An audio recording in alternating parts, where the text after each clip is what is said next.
Hi everyone, and welcome to this episode of Riskologists. As always, I'm your host, Pat Bradshaw, and today, absolutely delighted to be joined by Brenda Begg. So Brenda, thanks very much for coming on. We finally made it. I know. Hi, Patrick, and Happy New Year to you. We've been talking about this for a good part of about 6 months, and it's been very difficult to sync our schedules together and just to get to this point. So I think that's a feat of achievement. So well done. No worries. I think I seem to remember the first date we had to actually sit down and record was back in like September at some point. But to be fair, I think that's been the case with a lot of people. The day job obviously always takes precedent, but regardless, we made it. So no, it's a pleasure to have you on. No, thank you. And I've heard so much about this podcast since we started talking about it. It's been appearing in so many different places, it's popping up.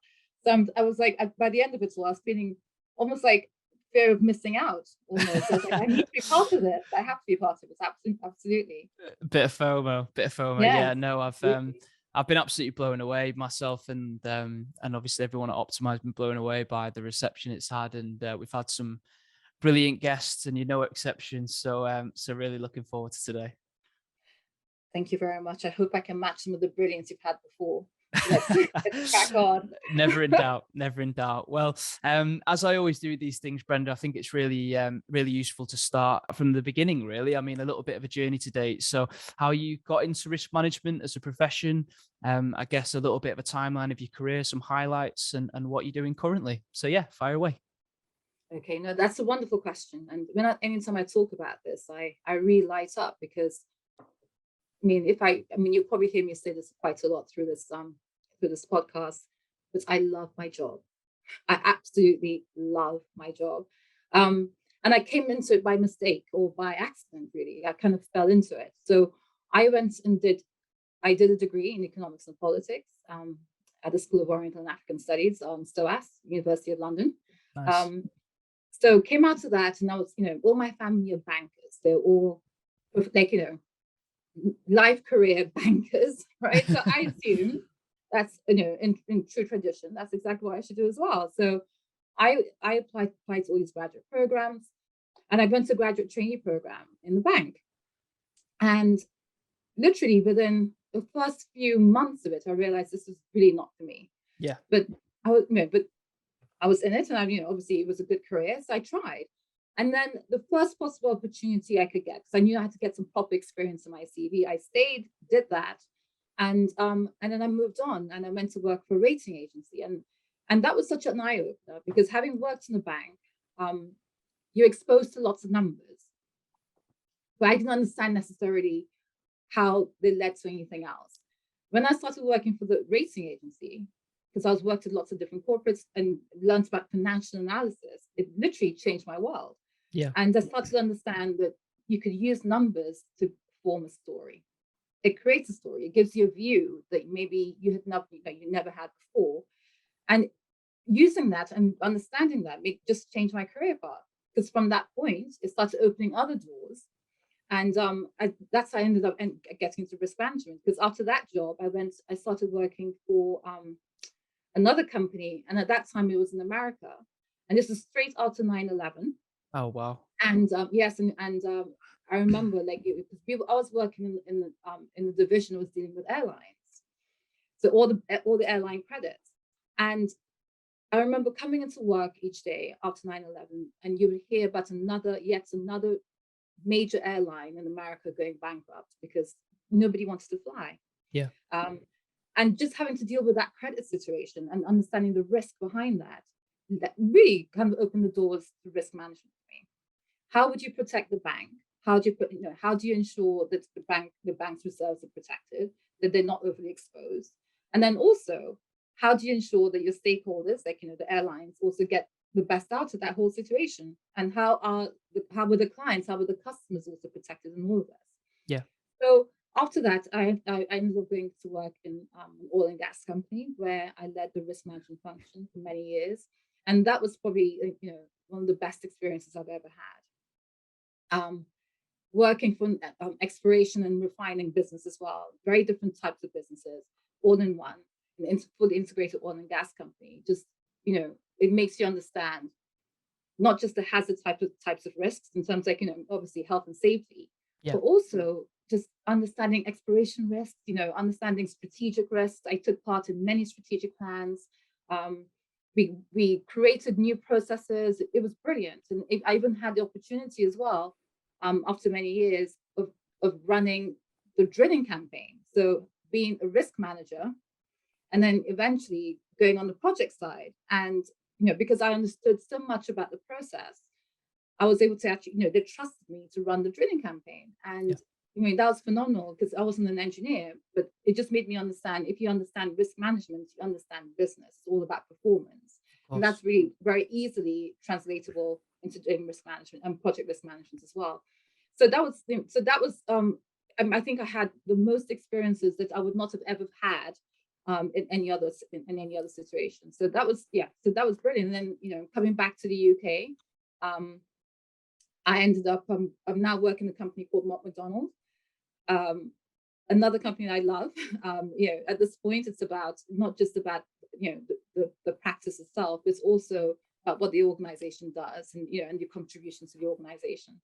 And so that's how I think you found me, through through LinkedIn. Exactly right. Yeah, exactly. So yes, so that's basically that's my career in a nutshell. Amazing. Thanks, Brenda. Like I say, I always find it so fascinating hearing everybody's background. And I used to say every podcast, I try and hold back now and saying, instead of saying how you got into risk management, how you fell into risk management, because I think out of all 13 people I've spoken to so far over the season one, I think one person did risk management at uni and went on from there. I find it quite interesting from your, obviously your family's like banking background and your financial background. Were you always a little bit more passionate about going into risk management in the heavy industries, or did it ever interest you in going into sort of financial risk management or anything like that? Well, risk management was not even it was never discussed. I didn't even know there was a career path in risk management. I think even when I was at university, I don't think it was never discussed as a career path or even as a profession. It was not anything I knew about. And, so banking is what I knew about. I mean, that was very clear. I think, I'm making it sound as though we're talking about donkeys years ago. It wasn't actually that long ago. But, it just feels so like, there were just very, very clear paths you followed. Yes. And risk management was just not in the horizon at all. Yeah. No, that's really interesting. Thanks, Brenda. And I was similar. I sort of stumbled into risk management just over 18 months ago. Never even heard of it before I sort of set up for the interviews. My dad has been and is quite high up in the health and safety industry. I don't want to say industry, health and safety is his career. And when I heard risk management, and I was like, oh, I've done work experience with my dad, and I sort of pieced two and two together and didn't get the right number, because obviously there's a lot of differences between the two. But no, I'm the exact same. I've absolutely fallen in love with it since I've come into it, and wouldn't change a thing. Very enriching career. Just stick with it, because I think it'll be interesting to see where your journey takes you.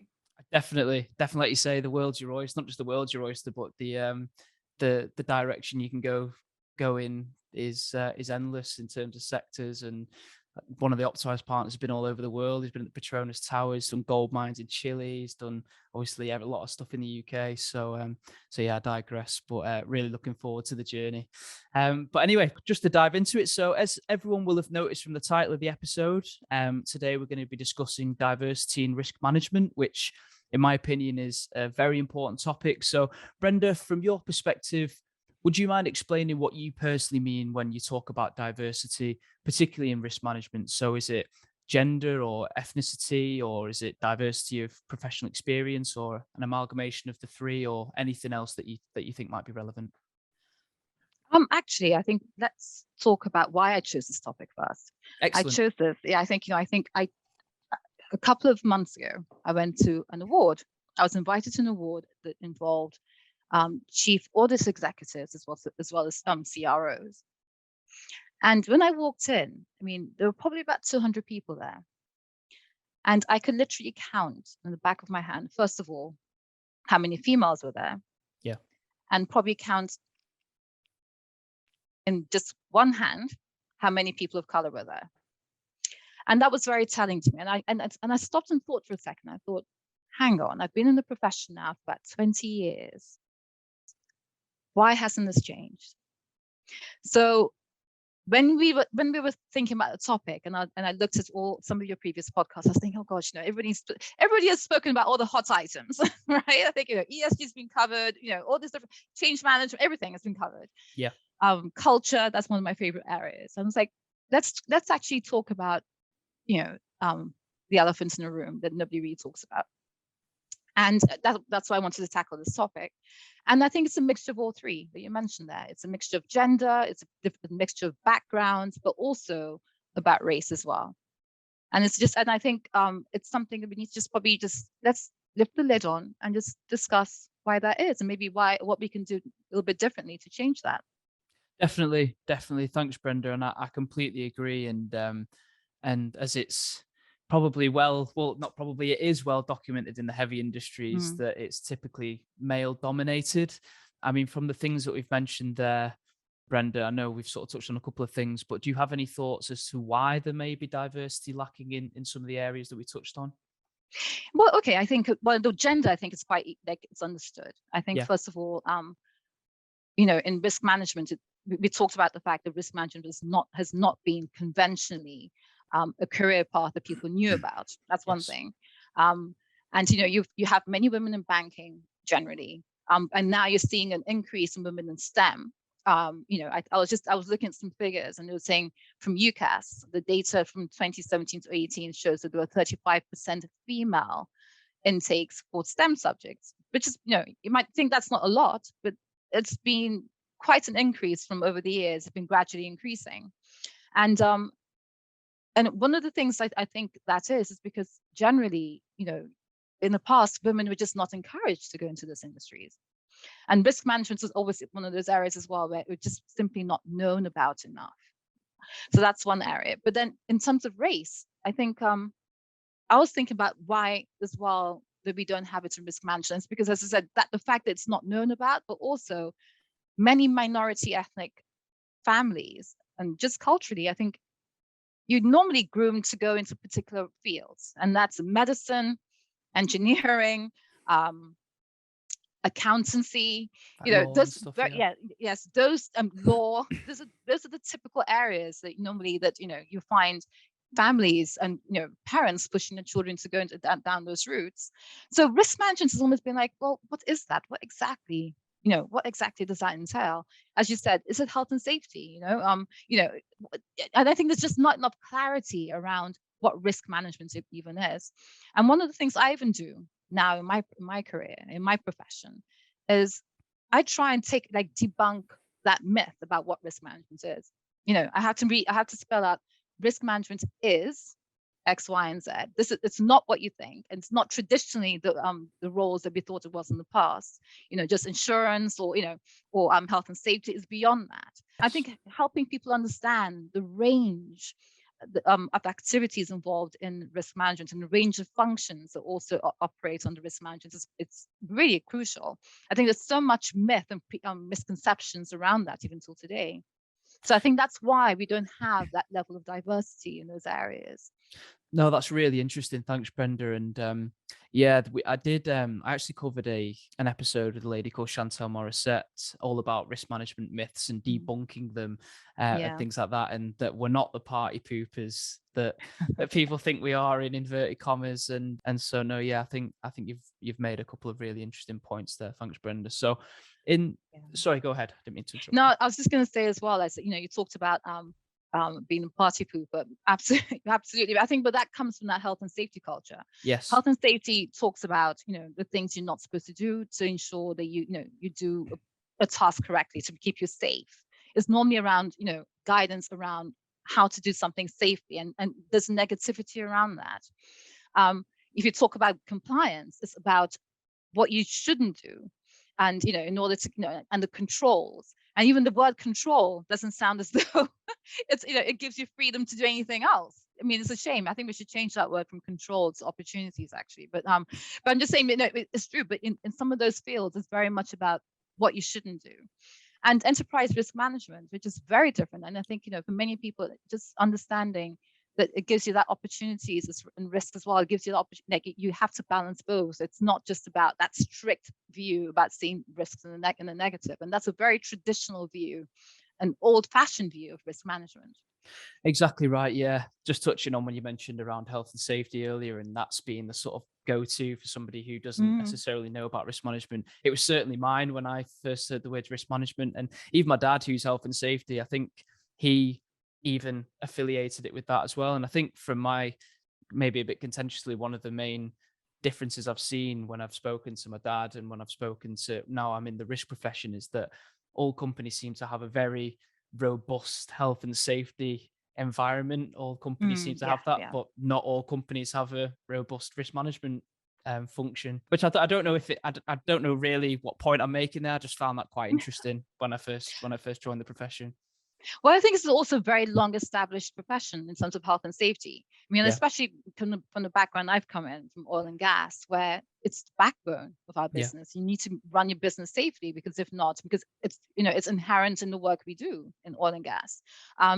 So that's why everyone's thought process goes there. About occupational health as well. Yes. That's law. So that's the regulation part that really drives that, and that's what makes it much more well known. But when you now start talking about enterprise risk, I think people are like, okay, yeah, that's nice. That's nice to have. But unless it starts to be driven by regulation, people would still see it as something that's just nice to have. Luckily now, in reporting, it has to be reported in our corporate accounts and etc. So it gives us a lot more air. But also, CROs, chief risk officers, that function, that role is no longer just hidden, in the back anymore. You now have a seat on the table. You have a seat talking to to other executives. It's an important part of the function of an organization. So it changes the landscape entirely. So can you tell I love my job? No, I love it. I love it. I love it from that perspective. Yeah, I think it's fascinating to hear from different people that it's, like you say, when you've got a seat at the table, having risk management not as the last item in the agenda, but having it embedded right the way through, having that as the priority is the aim, isn't it, really? No, and that's when you see risk management being done right, because then that's the evolution of risk management. Because before, as I said, it was just maybe something to report on, a tick box exercise, and it's about getting that from changing people's thinking. So you start to understand it's such an important part of strategy. It's what drives our strategy. I think somebody in my organization mentioned, I'm stealing his words, and he said, I can't claim it myself. And he said, enterprise risk management is basically the engine by which your strategy gets executed. It's what makes it happen. And I was like, and absolutely, it's true. It's the arms, it's the hands and feet of your strategy, and that changes the discussion entirely. And and then when you become to be known to have that consistent and trusted view of all the risk around, not just it's a risk in a silo, it makes a huge difference. You can start making proper decisions, and that is what the executives need. They don't need to have such just a very a cut view of what the risks are for the organization and the opportunities. They need to see everything holistically to understand truly the kinds of risks they should be taking, and they should trust the information they're getting. And that is what risk management is. So hopefully, if anybody is thinking about going to the profession, I hope I sold it to you, because it would not be your days would not be the same. It's, if you're looking for something that's going to be different every day, new opportunities, new scenarios, then this is definitely the path for you. Yeah, I must say that if anybody who is thinking about getting into the profession gets to the end of this season and isn't inspired to get into it, then I'd be flabbergasted. But yeah, no, we digress a little. But I would be interested to hear, Brenda, in your experience in the couple of decades that you've spent in the industry, if you've noticed any changes in diversity in the profession in the areas we've mentioned from day one to now. You mean, yes, I'm seeing a lot more women coming in, which is great. And I guess also depends very much on the industry you're working in. I mean, if you are, if you're in the banking industry, obviously, and it's compliance related, there are more women in there, but I think it's got to do with the bank's culture. But in other organizations that you're seeing, yes, you're starting to see that diversity come through, but still at the senior level where you have years of experience, I'm not seeing that diversity, unfortunately. And as I said, maybe what I'm going by is by the circles I'm in. And as I mentioned about the awards dinner I was part of a few months ago, it was very telling that I think there's still a lot that needs to be done to that regard. I think it's an important point to make. Like you say, there may be some people that you speak to who may have a differing view, but you can only go on the world you live in. I agree from my experience, from my albeit short tenure in the profession, I would have to agree with you. But yeah, no, I think something else that I was quite keen to touch on would be the diversity of professional backgrounds. So I was very fortunate when I joined Optimize with no previous experience in risk management or the heavy industries at all, truth be told, that my hiring process was based solely around sort of behavioral competencies and traits. And obviously the theory and the technical skills has then come after I've been hired, with no expectation on day one that I would know anything at all about risk management.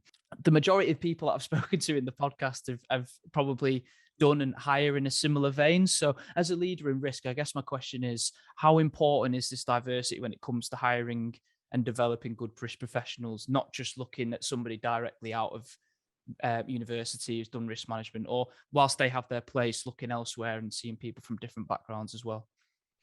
Well, okay. Well, I think if we were relying simply upon hiring people that have a risk management degree, then we'll be in a tight position, because there are not many universities, first of all, that offer that.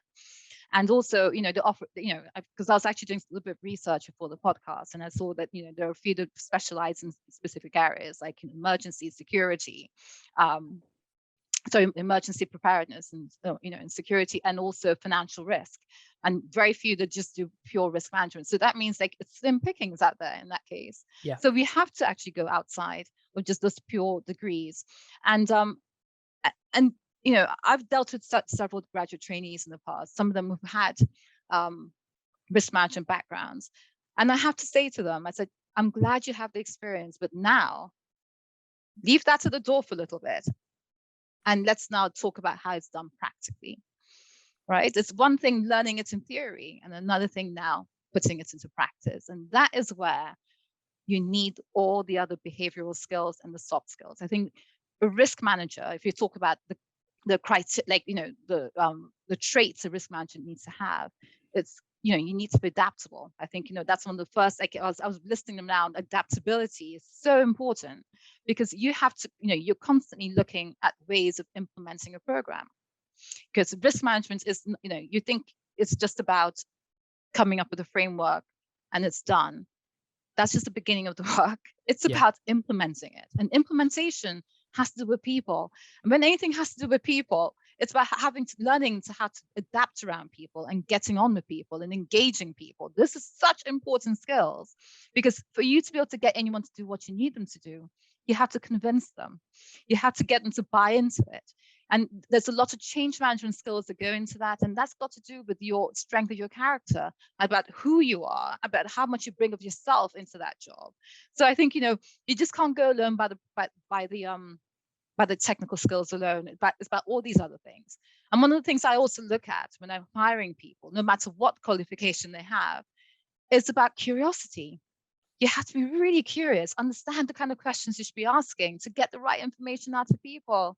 The strength of a risk management is not just in a risk register. That's where people go wrong. If you think the end goal is completing a risk register, then, my gosh, I think please don't go into the profession, because that's the most, there's a lot more. There's a lot more life beyond just a risk register. But it's the information that comes out of that. It's how you analyze that information. It's all data. It all tells a story. I keep on talking about how you form a story about any situation, any scenario. And it's important. And being able to draw the right information out to make those conclusions is critical. Because remember, I mentioned before about enterprise risk management, or risk management has to be the trusted source of data to be able to make proper decisions. And that's why that's important. Being able to get that information and make sure it's correct, and interrogating people in the right way, right, to get that information is so important. But also being able to read the situation as well. You don't go in telling people what to do, but you have to engage them and get them to buy in so that they will want to do it themselves. So these are all these kind of skills that are really important. And, if somebody doesn't have those skills, then I will not hire them, because no matter how much technical knowledge you have, or how much you know about the theory, you would not be able to get far in dealing with people and to get them to do what you need them to do. Yeah, no, I couldn't agree more. I think for whatever reason, thinking back at it now, it's a bit silly. But when I first started with Optimize, like I say, completely green, new to risk management at the age of 26, I was almost a little bit like, because I did law at university. I've worked in recruitment for a few years. I worked in sales and marketing. I worked in retail whilst I was at uni. Whilst I was on travel in Australia, I did all sorts of jobs. And I was almost like, I wish I'd just done risk management at uni, and I wish I just had a clear focus of what I was doing, and I would have been so much further ahead now. But in hindsight, the more I've gone into it, the more I've realized that all those different jobs, recruitment, sales, retail, have just set me up perfectly. And whilst I didn't know the theory and all the technical nuances of risk management and project management, I've had some invaluable experience in, like you say, being curious, in influencing people, and being able to read people, and having really good behavioral competencies that make a good risk professional. So in hindsight, I think all that time I spent wishing that I'd done risk management at uni, I wouldn't change a thing. I think if I hadn't have had all that previous experience, then I wouldn't be on the path to being the risk professional that I'm hoping to be.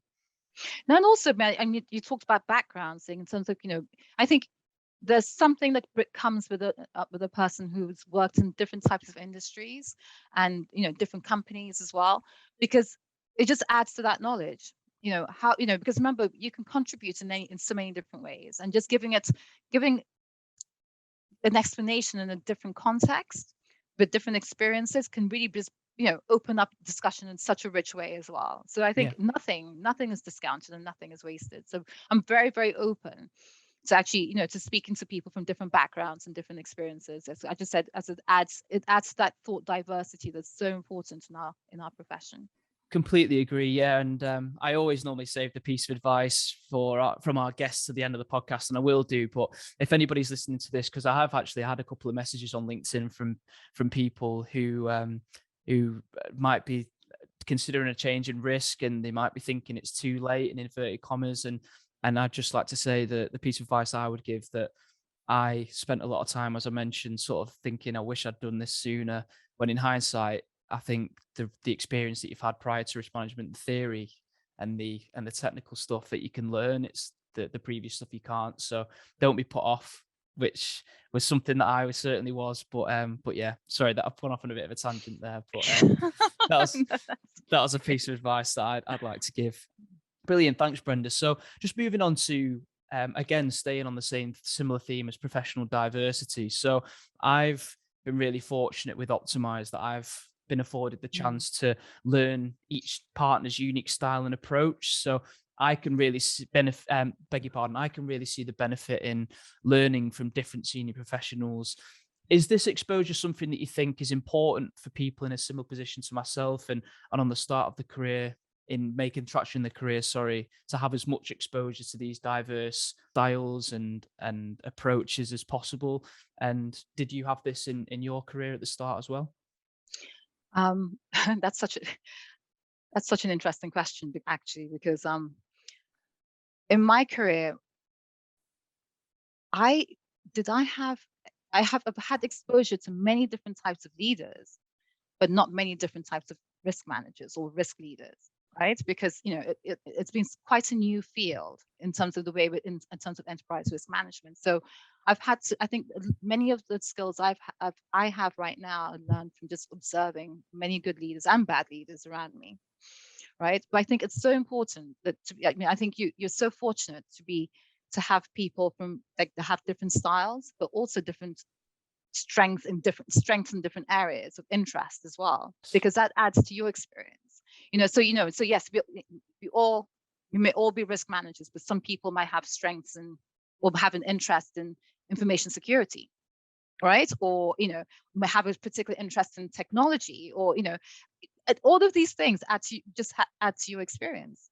And I think wherever you can learn learn. I mean, and take the advice and just learn from their experiences as well.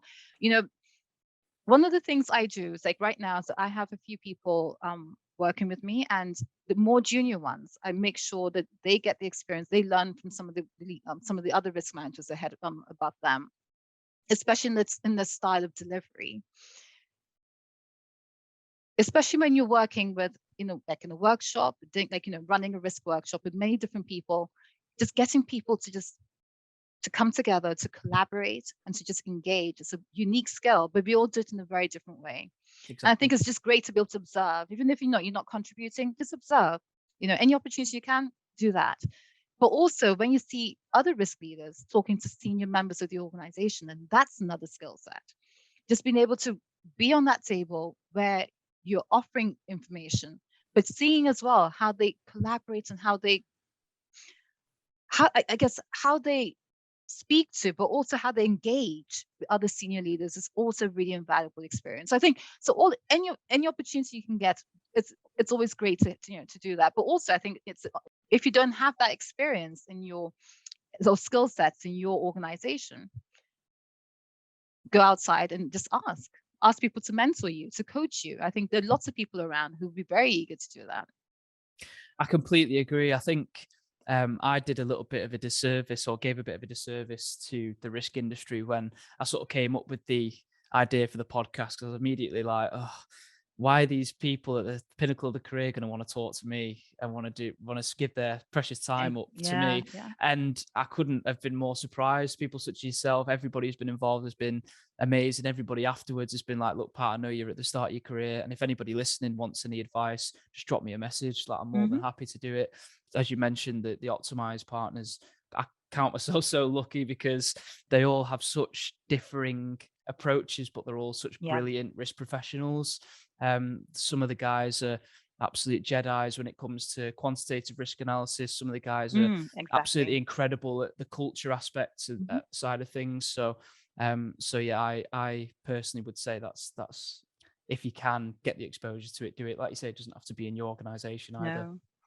No, exactly. You can go outside, anywhere, and wherever you think. I think it's always a good thing to look to kind of to review your career, review your developmental needs, not necessarily just in terms of the technical side, but also what else do you need to develop a little bit more?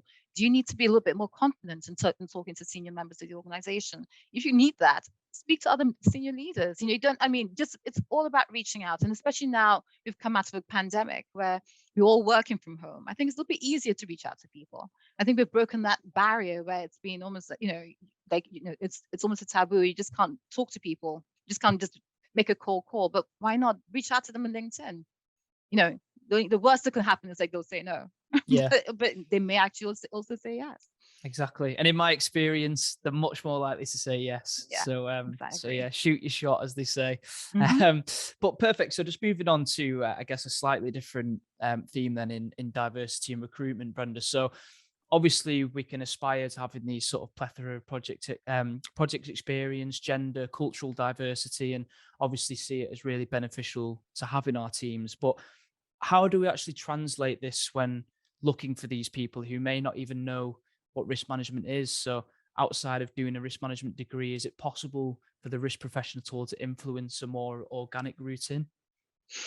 Yes, I think, as a risk professional, what I've been trying to do is making sure, especially when I'm working in large enough organizations, especially the ones that take part in career networking or, university fairs and all of those, I try and make sure that we take part in that.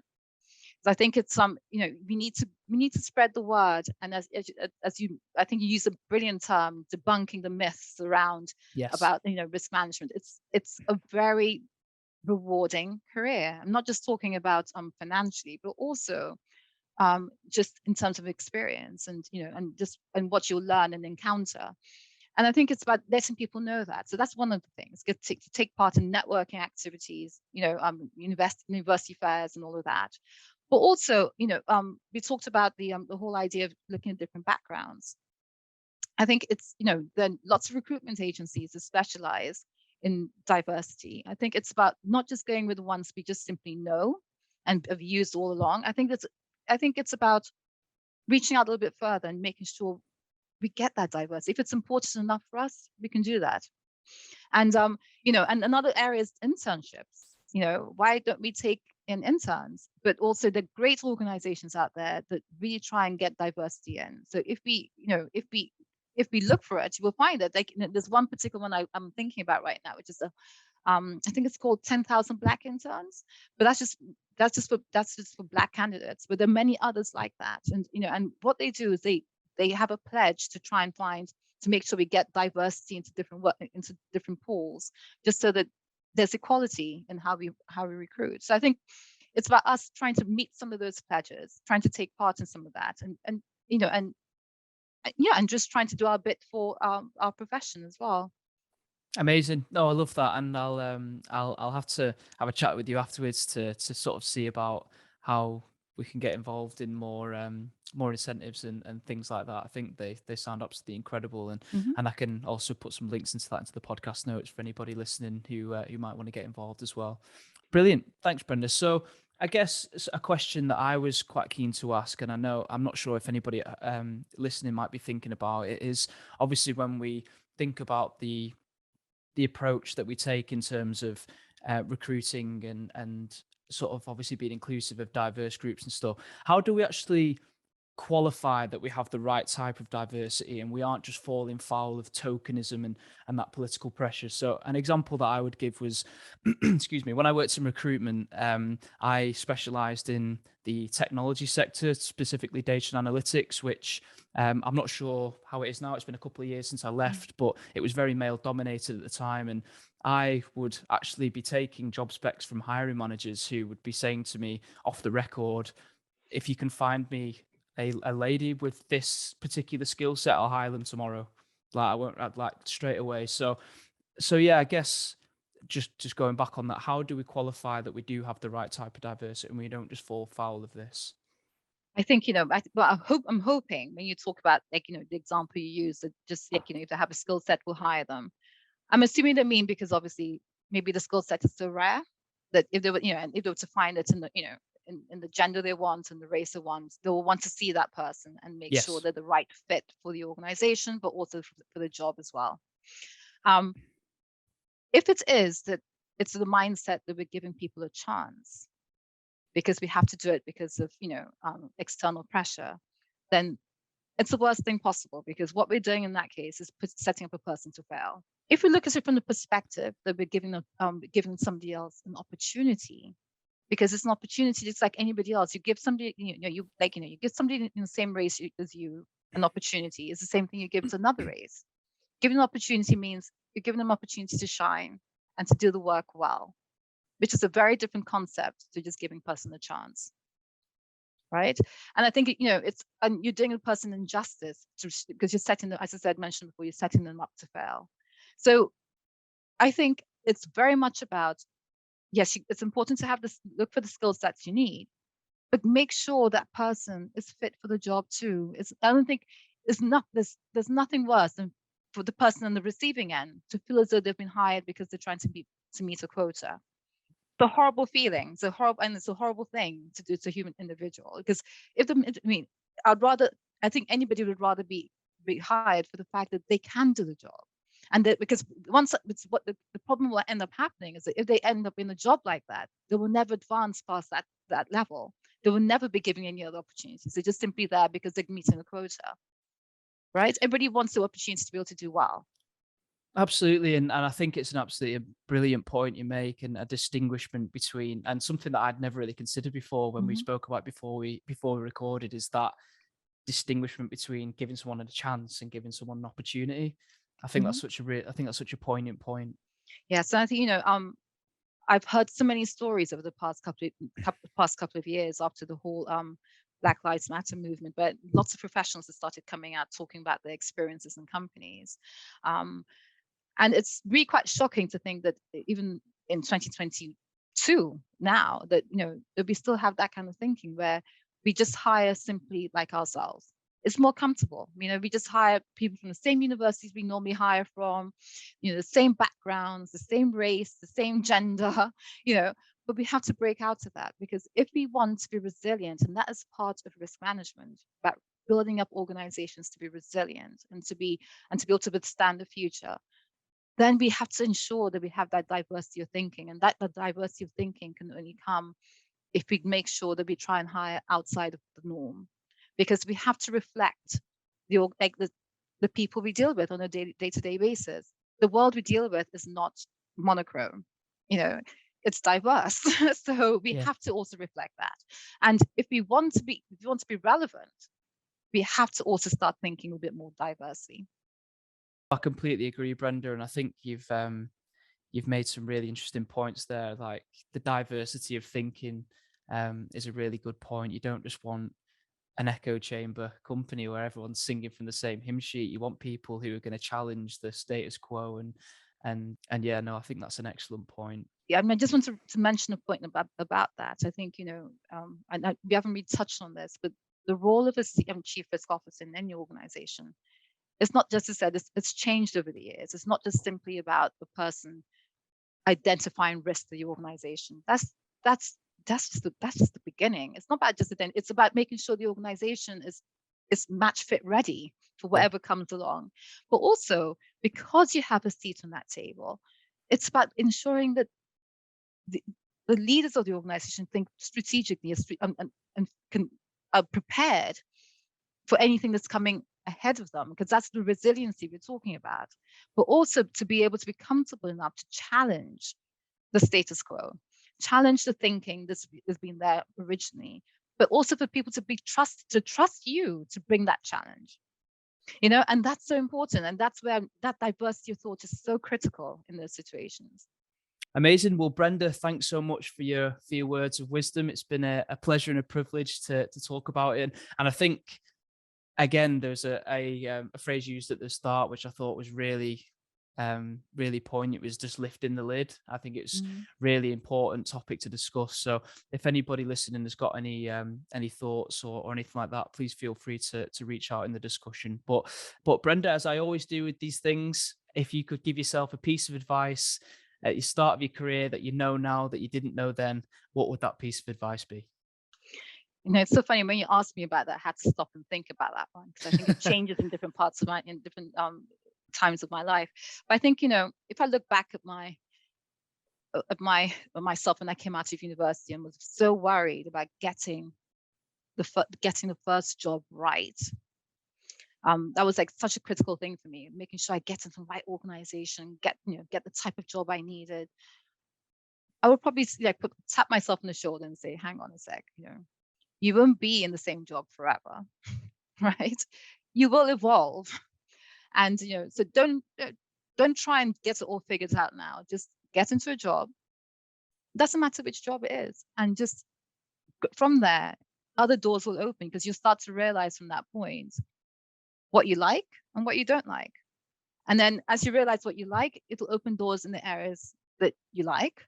And then it'll just make you get a little bit deeper into that, and just, it just refines it a little bit better. So I think if I were to summarize that, it would be, don't try and have it all figured out. It's okay if you don't. It'll all you will evolve, and you'll figure out what you like and what you don't.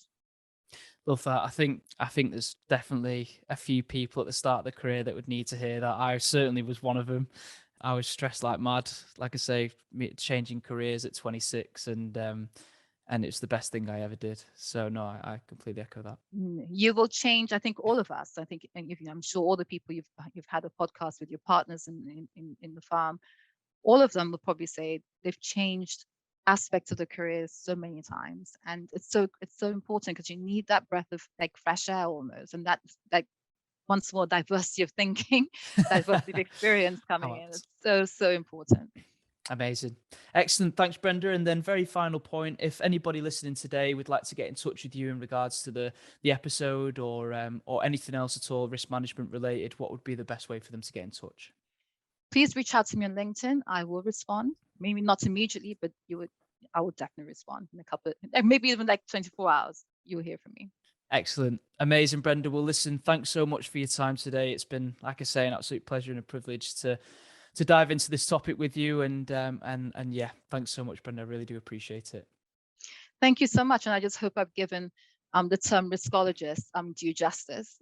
Oh, 100%. I've really enjoyed it. I'm certain this is probably going to be one of our more popular episodes. You're a natural. Thank you so much. Thanks, Patrick. Thanks, Brenda. Take care. Bye-bye. Okay, bye-bye.